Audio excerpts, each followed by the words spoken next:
Très content et très heureux de vous retrouver encore aujourd'hui, fidèles téléspectateurs, dans les cadres de ces grands rendez-vous de la haute facture. Bonjour Africa, votre émission que vous aimez beaucoup et vous nous suivez tout le jour du lundi au vendredi à partir des 10h jusqu'aux alentours des 11h30. Vous êtes dans tous les coins de la ville-province de Kinshasa, vous êtes dans la commune de Kimbanseke, vous êtes dans la commune de Ndjili, dans la commune de Bandalungwa, dans la commune de la Gombe, partout ailleurs. Même à l'étranger, nous savons très bien qu'il y a un bon nombre de camarades qui sont scotchés et habitués de cette émission Bonjour Africa. Vous nous captez en direct depuis la France, vous êtes à Paris, vous êtes en Afrique du Sud, à Cape Town, vous êtes à Durban, vous nous suivez également depuis Lubumbashi, vous êtes au Kananga, mais pourquoi pas penser à ceux-là qui sont de l'autre côté en Suisse, précisément à Zurich, et tous les camarades qui nous suivent partout aux États-Unis, Québec, Canada. On vous dit également Bonjour Africa. Ça va se passer comme ça.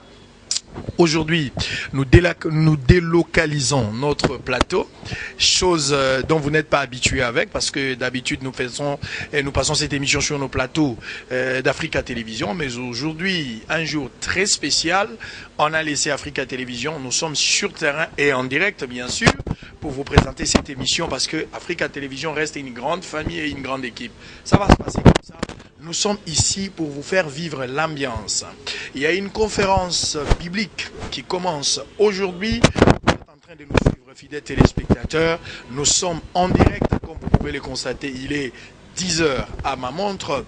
Alors cette conférence biblique commence aujourd'hui et cela prendra 6 jours au total. Ça prendra fin jusqu'au samedi où le révérend David Docteur est venu pour nous enseigner par rapport à la lumière de la parole de Dieu. Plein de surprises, plein de connaissances, parce que la Bible a dit « Mon peuple périt par manque de connaissances ». Alors nous devons apprendre pour ne pas périr, nous devons apprendre pour avoir la vie, parce que sans la connaissance, nous ne serons pas en mesure d'accéder à la bénédiction et à toutes les promesses faites par Dieu dans la Bible pour son épouse du temps de la fin. Alors ça se passe comme ça, on a exposé beaucoup de choses, vous allez les voir avec moi avec la caméra. Il y a des livres, comme vous pouvez le constater, sont des ouvrages écrits par le révérend Docteur David. Par exemple, ça, il a écrit un livre, Le chemin de grand, comprendre les princes de l'ésotérisme chrétien, c'est parmi les ouvrages. Donc, ça se vend ici. Je pense que ceux qui sont avec nous les ont déjà achetés. Alors, il les a déjà achetés. Vous également, si ça vous intéresse, vous pouvez courir vite, venir ici pour acheter tous ces ouvrages. Ça, c'est encore un autre livre. Donc, il y en a plein, il y a des fascicules. Alors, ça se passe comme ça. 10h, l'heure à laquelle le programme devrait débuter. Et Bonjour Africa vous aide à voir ces programmes en direct. Donc nous allons entrer dedans pour vous donner l'ambiance, pour vous faire voir tout ce qui se passe. Et à un moment donné, si possible, on pourra même interroger quelques hommes de Dieu par rapport à cette grande conférence, cette grande activité. Les hommes de Dieu diront chacun un mot par rapport à l'ouverture de cette grande conférence qui n'est pas une rencontre politique, mais c'est juste, comme la Bible l'a dit, là où se trouvent les cadavres, c'est là où s'assembleront les aigles. C'est dans cette optique-là que les révérends sont venus nous apporter la parole de Dieu. Alors, nous allons entrer à l'intérieur, vous allez découvrir avec nous, parce que la conférence venait à peine de commencer. Il a déjà débuté avec nous. Je vous laisse suivre, je vais vous retrouver tout juste après la présentation. Et on reviendra ici pour interroger quelques hommes de Dieu. Vous écrire par le numéro qui est affiché au bas de votre poste téléviseur. 084 39 72 933 084 39 72 933, c'est mon numéro. Écrivez-moi par ce numéro là, ça sera quelque chose de bien. On entre à l'intérieur pour suivre et je vais vous retrouver tout juste après pour la continuité de cette émission Bonjour Africa. Tout à l'heure. Normalement ça devrait être facile, ça devrait être simple, ça devrait être tout droit, mais on tourne depuis des années, on prie, mais ça ne marche pas. Mais quand les fondements sont renversés, le juste, que ferait-il? Que ferait-il? D'où le mot ici en hébreu raconte, c'est la racine safar. Safar, c'est aussi la racine, c'est aussi le mot sefer, puisqu'en hébreu il n'y a pas de voyelle. Sefer, c'est le livre. Donc on nous explique donc que dans les cieux, il y a des livres.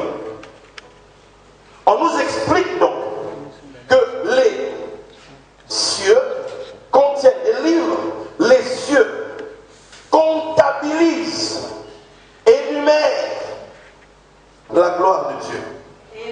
C'est chez eux qu'on retrouve ça. Si tu veux connaître la gloire de Dieu, tourne-toi vers les cieux. Parce que c'est dans les cieux que c'est stocké. C'est dans les cieux que l'on retrouve ces choses. Amen. Quelqu'un comprend ça? Amen. Ok. Maintenant, le mot, puisque le verset d'en dessous dit l'étendue manifeste l'œuvre de ses mains. Le mot étendue, c'est rakia.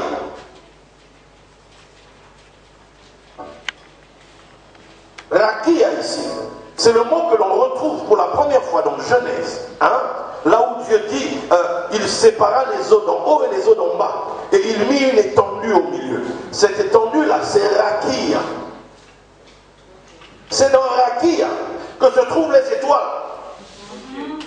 Or, le mot rakia, toujours en hébreu, vous allez aussi le voir dans le petit livret que vous avez pu voir que chaque lettre de l'hébreu, c'est aussi un chiffre. D'où dans Apocalypse, on nous dit que celui qui a de l'intelligence, qu'il calcule le nombre de son nom. L'une des manières d'interpréter l'écriture qu'utilisent les rabbins, c'est qu'ils vont te sortir les nombres des mots et ils les connectent les uns aux autres. Exemple, Paul nous dit que Christ, Mashiach, est notre Père, n'est-ce pas? Oui ou non?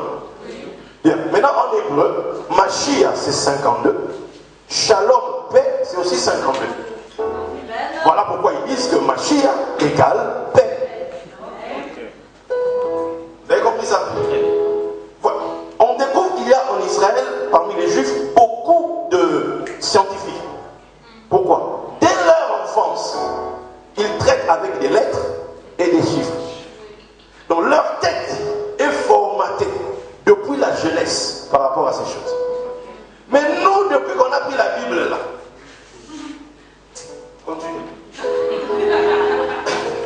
Donc, Rakia ici, le nombre, si je dis l'étendue, donc je mets l'article là, Harakia, ça va me donner 70.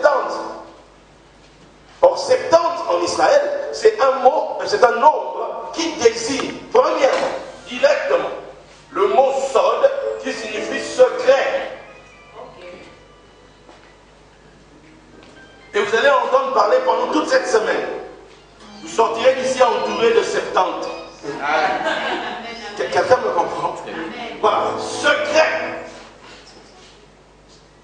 L'étendue dans les cieux, qui vient séparer les eaux d'en bas et les eaux d'en haut. C'est le domaine du secret. Tu ne peux pas atteindre les eaux d'en haut sans percer le secret. Vous comprenez? Et les rabbins expliquent que les eaux d'en bas, il y a différents niveaux de traduction. C'est vrai qu'Apocalypse nous dit que les eaux, ce sont des peuples, ce sont des foules, ce sont des nations, ce sont des langues. Mais les eaux, c'est aussi la parole. D'où ils disent que les eaux d'en bas, c'est la Torah apparente, extérieure, le langage de tout le monde. Mais la Torah d'en haut, c'est le langage caché, le secret que Dieu a conservé. Maintenant, pour que tu atteignes ces eaux-là, tu dois traverser cette barrière pour y découvrir des clés. C'est là que se trouvent les étoiles. Tu ne peux pas être étoile tant que tu ne connais pas le secret de Dieu. Quelqu'un me comprend? Maintenant, on dit que l'étendue, la rakia, ça fait quelque chose, ça manifeste l'œuvre de ses mains. Ok. Le mot là manifeste nagad. Donc vous enlevez ça. Il nous reste le nun, le gimel et le dalet.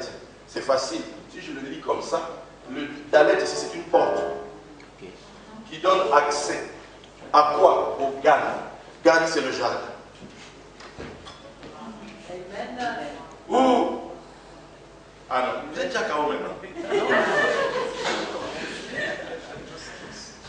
L'étendue, le domaine ici, Rakia, où se trouvent les étoiles, c'est un travail. C'est de nous ouvrir la porte du jardin qui a été fermé l'enseignement qui est donné de ce niveau nous ramène à traverser la barrière angélique qui nous empêche de retourner à l'Éden. Ok. Quelqu'un comprend ça? Amen. L'étendue, ce domaine manifeste, met en avant l'œuvre de ses mains. Or, l'œuvre de ses mains, c'est quoi? Faisons l'homme à notre image et notre ressemblance. Et le véritable homme que Dieu fait, c'est Christ en nous. C'est dans ce domaine que l'œuvre de Dieu est mise en avant. C'est dans ce domaine que cette œuvre spéciale de Dieu, la manifestation de Christ en nous, d'où Paul n'avait qu'une seule envie, quand Christ votre vie, que Christ soit formé, quand Christ sera formé en vous, il voudrait emmener les hommes à la maturité, il voudrait emmener les hommes à la perfection. Hier dans une église où j'ai prêché, j'ai dit aux gens ceci: ne pensez pas que votre avenir est premièrement dans les études que vous faites. Que votre avenir est premièrement dans le mouvement social. Je dis, ah, comme Trump veut être président des États-Unis, c'est que la vie va s'arranger. Qui t'a dit ça? Non. C'est pas là-bas que tu dois regarder. La Bible te dit, quand tu es chrétien, quand Christ, votre vie, ta vie, c'est Christ. C'est-à-dire, tout ce que tu seras, c'est même pas non mes parents. Tu ne dois pas te battre contre ce que tu vois à l'extérieur. Le cadre dans lequel Dieu est venu sur terre a été spécialement étudié par Dieu. Tu n'es pas là pour te battre contre un oncle, contre une tante, contre un cousin, cousine. Tu n'es pas là pour ça. Tu n'es pas là pour ça. Tu es juste là pour une seule chose: faire attention à Christ en toi. Parce que ta vie, c'est Christ en toi. Et cette vie a déjà montré sa capacité. Cette vie a vaincu la mort. Cette vie est montée s'asseoir loin au-dessus des dominations, des principautés, des autorités. C'est positionné là-haut. Et cette vie est en toi sous forme d'une semence. Maintenant, toute semence, pour produire, il y a un problème. La semence, le grain est à l'intérieur et c'est entouré d'une écorce. La vie est dedans, mais entourée d'une écorce. Mais cette écorce, pour être brisée, pour fondre, pour libérer la vie qui est à l'intérieur, a besoin du fumier, a besoin d'une chaleur, a besoin d'un conditionnement particulier. D'où, en fonction de ce que tu es, Christ en toi doit être. On va t'envoyer dans une famille bizarre. Élie, dont le nombre du nom, c'est aussi 52. En Israël, quand on parle d'Élie, c'est celui qui révèle les secrets du Mashiach. Mais non, lui là, au moment où il ferme les cieux, qu'il n'y aura ni pluie ni rosée, il va d'abord au torrent de Kérit. Après cela, on dit tu vas aller quelque part, chez la fameuse femme de Sarepta. Mais pendant qu'on le cherchait, pendant que Jézabel le cherchait, il était au cœur du système de Jézabel. Sarepta en Sidon. Donc il était au milieu, il était dedans, au cœur même. On le cherchait partout, mais il était dedans. En Éden, il s'est passé un problème. Dieu fait la dent, et quand Dieu finit de faire la dent, il lui révèle son côté femelle. Je vais ouvrir toutes les choses dans la semaine, je ne veux pas tout maintenant. Comprenez. Dès le moment où la femelle, la Isha, os de Méso, chair de ma chair, apparaît, quelqu'un d'autre aussi apparaît juste après. On dit le serment. Écoute, quand la femelle, c'est-à-dire ta sagesse, vient à toi, quand la sagesse, celle en qui que tu vas connaître, le mot connaître intimement dans la Bible, c'est le même mot qu'on emploie pour dire Adam connut sa femme. Quand Dieu dit, parce que tu as rejeté. Mon peuple périt parce qu'il lui manque quoi? La connaissance.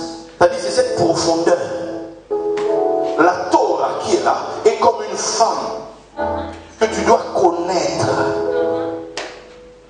Quand la femme que tu dois connaître paraît, le serpent aussi se ramène. Parce que le serpent doit maintenant t'interroger, doit te poser la question. L'affaire là, c'est comment? Et quand il échoue, lamentablement, il est chassé par les anges. Les anges lui barrent l'accès. C'est terminé. Il va travailler maintenant sur ses propres forces. Il va souffrir. Mais plus tard, le véritable homme a marché vers Élie. Et quand il marche vers Élie, l'esprit vient, la Shekinah vient, la femme céleste vient. Et quand cette femme vient, elle l'emmène au désert. On a quelque chose à régler là-bas. Le serpent sort et se met à poser des questions. Et quand le serpent pose des questions, cette fois-ci, lui, il est vainqueur. Et quand il est vainqueur, les anges reviennent.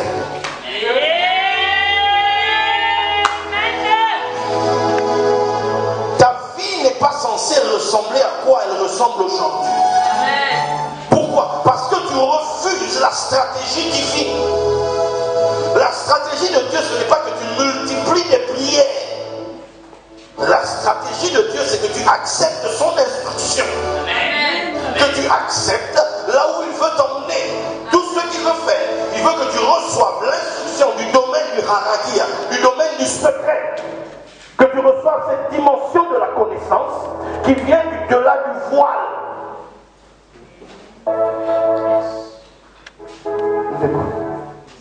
C'est bon. Est-ce qu'on a compris étoile? Maintenant on va toucher à royal.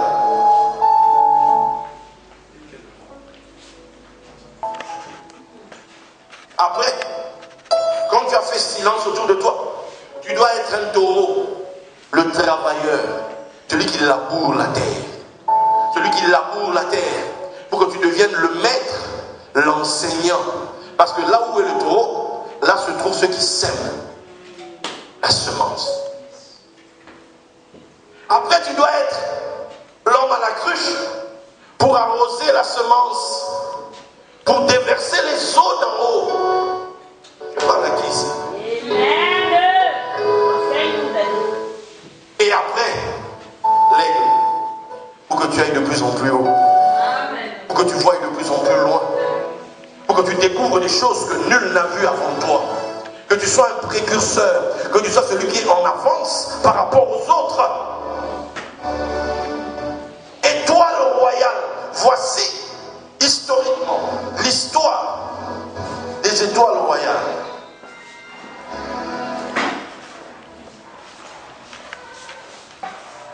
Et aujourd'hui, pendant cette semaine, le Seigneur m'a fait comprendre, au Congo, il y a ces gens-là.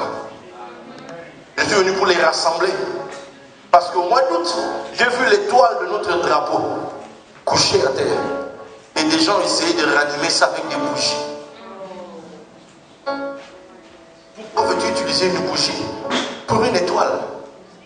Pourquoi utiliser une lumière charnelle alors que les étoiles ont leur propre lumière, la lumière du secret? On se retrouve aujourd'hui avec des montages qui se font. On trouve des trucs où on veut, comment on dit, gaver. Quand tu apprends ce qui se fait, ça fait mal. À croire que notre Dieu est devenu tétraplégique. C'est-à-dire c'est un légume. Ce sont les gens qui doivent faire les choses à sa place. C'est les gens maintenant qui eux-mêmes inventent des miracles. On devient des très grands acteurs. On a téléchargé dans l'église le logiciel théâtre de chez nous. Et on le pratique dans les églises. Pourquoi? Pour certains, c'est devenu un business. Pourquoi vous voulez que les gens suivent? Pourquoi vous voulez que les gens écoutent? Les gens ont soif de la parole de Dieu. L'homme ne vivra pas seulement de pain, mais de toute parole qui sort de la bouche de Dieu. Mais quelle est cette parole, c'est l'enseignement des secrets. C'est ça qui alimente les étoiles. Prenez une voiture diesel, allez mettre du super. Dites-moi si ça va avancer loin.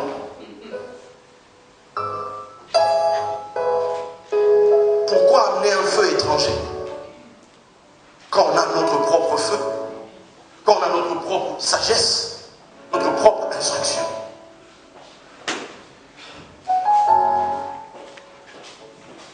Pourquoi je viens faire ce travail au Congo? Parce que c'est ma nation d'abord que je porte dans mon cœur, même si je vis loin. Et avant d'aller ailleurs, même si j'y vais déjà, ce programme devait commencer ici. Certains voudraient que ce pays disparaisse, mais il ne va pas disparaître. Amen. La Bible dit dans Genèse 12:2, toutes les familles de la terre seront bénies en toi. Seront bénies en ta postérité, Abraham. Toutes les familles de la terre. Quand on parle d'une nation, c'est une famille de la terre. Il n'y a plus de différence entre eux. Ils sont tous pareils. Dieu a dit, c'est quoi ça? C'est quoi cette uniformisation? Retournez tous et que chacun vienne sous sa bannière. Dieu veut que le Congolais reste Congolais. Amen. Tu as ta particularité. Le français doit être français. Tel doit être tel. C'est-à-dire, chaque peuple a une spécificité. On a très mal compris, ni juif ni grec, on n'a pas compris ça. Toutes les familles de la terre seront bénies en toi. Donc même le Congo a sa part de bénédiction là-dedans. Amen.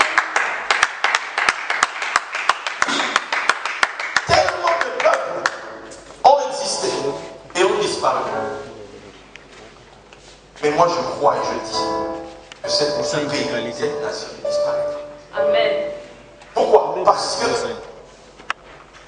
on nous dit que par Yeshua, quand nous croyons en lui, Dieu veut que s'accomplisse la bénédiction d'Abraham. Et que nous puissions recevoir l'esprit. Maintenant, le problème, il est où? C'est que nous, Africains, quand on dit l'esprit, on pense directement. Là, on dit l'esprit. Mais pour le juif, c'est pas ça. Vous pensez sincèrement quand on dit, il s'est mis tous à prophétiser, à parler en langue, il fut rempli du Saint-Esprit, il s'est mis à gigoter, etc. Vous pensez que on dit vous recevrez une puissance des esprits souverains sur vous. Vous pensez que nos sorciers du village, ceux qui vivaient des expériences au Bas-Congo, dans le Kassai, ou je ne sais pas où, au Katanga, bref, tous ceux qui ont des expériences spirituelles ont entendu acte 1, 8. Non. On avait aussi des Ngangakis. C'est ça. Avec des Ngonza. Oui. Pas demander aux gens du Bas-Congo, ils vont t'expliquer. Comment ils disent ça? Il y a un mot, il dit des... Oui, voilà, c'est le pays des Ngonza. Elle là, comme il suffit de ça comme ça. Il va te dire des choses sur ta vie, mais est-ce que pour cela, il a entendu acte 1, 8? Et nous, dans l'église, comme on n'est pas revenu à la source, on a pensé que quand on disait ça, on pensait à un gars qui est en pleine erreur. Non! En Israël, il disait Proverbe 1. On dit ceci. Je répondrai selon mon esprit. Je leur ferai connaître mes paroles. Pour Dieu, répandre son esprit sur une nation, c'est leur faire connaître ses paroles. Amen. Mais qu'est-ce qui se passe? À un moment donné, vous avez l'impression que vous tournez en rond. Pour quelle raison? Parce que la parole, l'explication ne nous est pas arrivée. L'explication n'est pas venue. Il dit, je répandrai la pluie sur vous, n'est-ce pas? Mais la pluie, c'est quoi? Moïse dit, dans Deutéronome, dans son cantique, que mes paroles tombent comme la pluie. La pluie, ce sont les paroles de Torah, l'explication des secrets. Voilà pourquoi on demandait à toutes les nations de monter à Jérusalem, à Sukkot, afin d'écouter la parole qui est dite là-bas, de telle sorte qu'ils reçoivent en bénédiction la pluie. Dieu va envoyer les nuées remplies d'eau pour déverser sur eux la connaissance, l'explication des choses. Mais nous, depuis qu'on a pris la parole, on se bat avec. C'est dur. On n'y arrive pas. Quelqu'un est avec moi?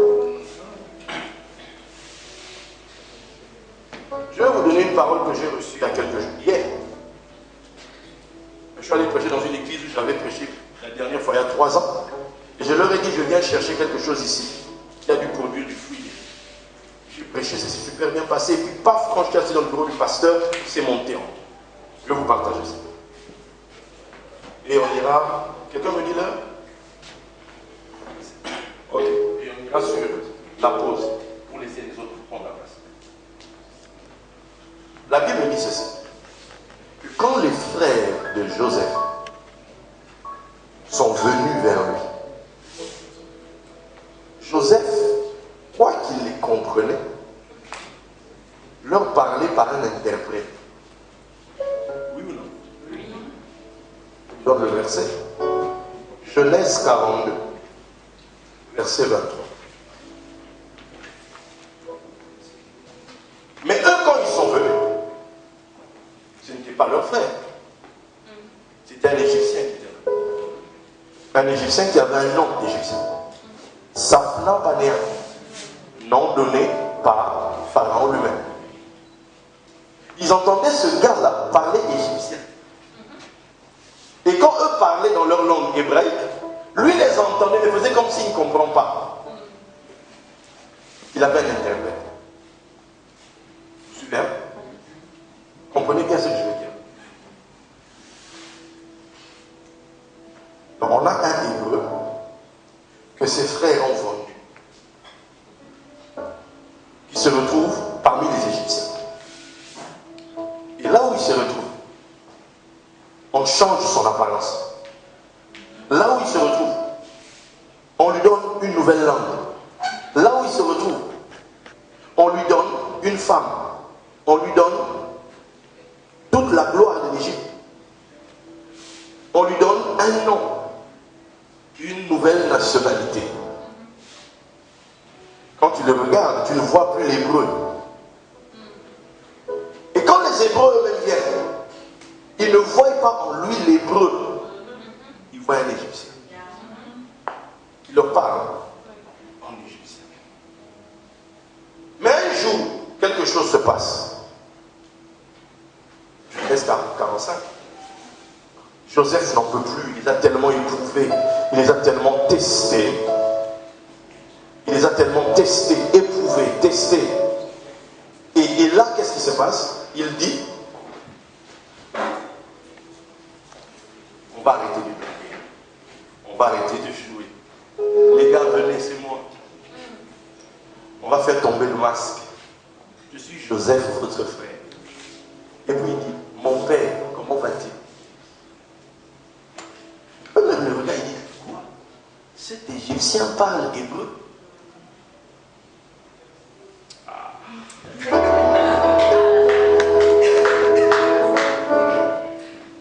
Comprenez le contexte, hein? C'est des Hébreux qui rencontrent un Égyptien. Et l'Égyptien leur parle en égyptien au début. Mais l'Égyptien n'est pas en fait un Égyptien. C'est un Hébreu qui se cache parce qu'il a été vendu par les Hébreux, c'est-à-dire le langage d'Israël. Or la Bible dit, il leur a donné de sa droite sa loi, héritage de l'assemblée de Jacob.